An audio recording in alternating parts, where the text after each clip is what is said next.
मीना कुमारी के बालों से ताबीज बनवाते थे चाहने वाले। उसने एक टूटी हुई सारंगी, एक टूटे हुए गीत, एक टूटे हुए दिल के साथ अपनी जिंदगी खत्म कर दी, लेकिन कोई अफसोस नहीं।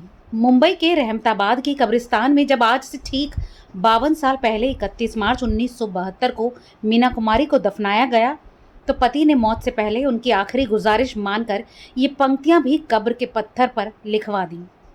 शायद यही मीना कुमारी की जिंदगी का सार था।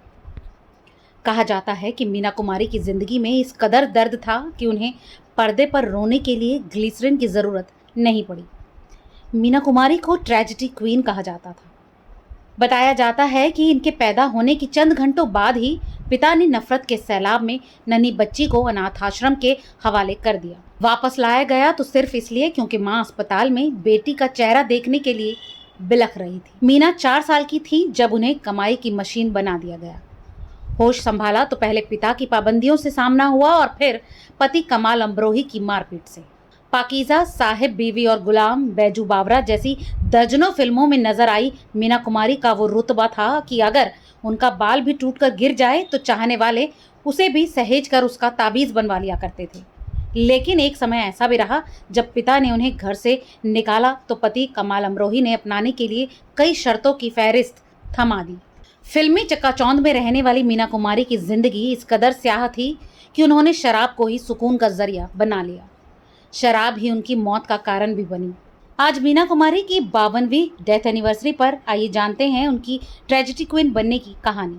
1 अगस्त 1933 को मीना कुमारी उर्फ महाजबीन बानो का जन्म मुंबई के दादर इलाके में रहने वाले एक मुस्लिम परिवार में हुआ था।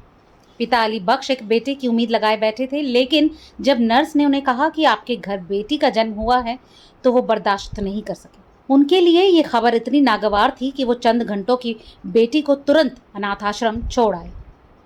जब मां को होश आया तो वो बेटी को देखने के लिए बिलखने लगी। पत्नी रो रो कर हलकान हुई तो अली बख्श को मजबूरन मीना कुमारी को वापस लाना पड़ा। मीना के पिता अली बख्श एक पारसी थिएटर आर्टिस्ट थे। जब उनकी कमाई कम पड़ने लगी तो वो 4 साल की महाजबीन यानी मीना कुमारी को साथ ले जाने लगे। किस्मत ने साथ दिया और मीना कुमारी को डायरेक्टर विजय भट्ट की फिल्म लेदर फेस में बाल कलाकार का काम मिल गया। पहली तनख्वाह 25 रुपए मिली और फिर सिलसिला चल पड़ा। बेबी मीना के नाम से उन्होंने कई फिल्में कर डाली और घर के हालात संभलने लगे।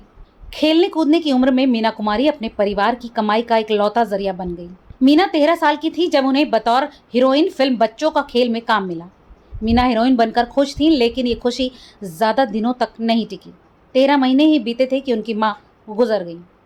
माँ के निधन से मीना सदमे में थी, लेकिन मजबूरी ऐसी थी कि उन्हें शोक मनाने का समय भी नहीं मिला। साल बदलते गए और मीना कुमारी की एक के बाद एक फिल्में रिलीज होने लगी।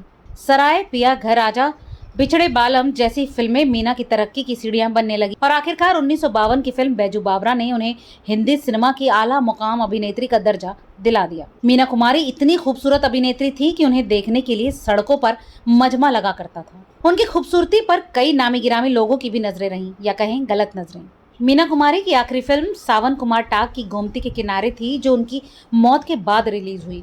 बता दें कि कमाल अमरोही की आखिरी ख्वाहिश के अनुसार उन्हें 11 फरवरी 1993 में मीना की कब्र के ठीक बाजू वाली कब्र में दफनाया गया। आपको ये कहानी कैसी लगी हमें कमेंट करके ज़रूर बताएं और ऐसी तमाम और खबरों के लिए देखते रहिए रिपोर्टर जी।